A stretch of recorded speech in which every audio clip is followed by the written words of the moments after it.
Ade nginempeleni kaManqele. Hhayi-ke bayavuma-ke ntombi bathi ingoma-ke leya ngoma vele ayikho. Cabanga ukuthi umlindelo omkhulu kanjani wakhe.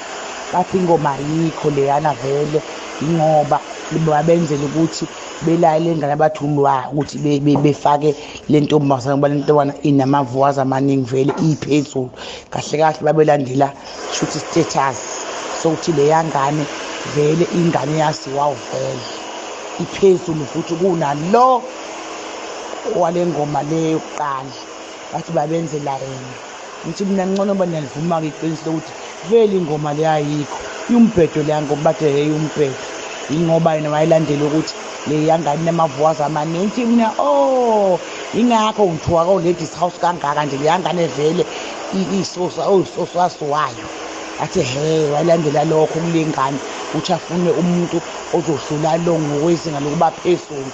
Ngathi mina ngcono ngathi manivumpule ngithukelani kangaka vele nani niyabona umsangano lo yahleka bathi umbhedo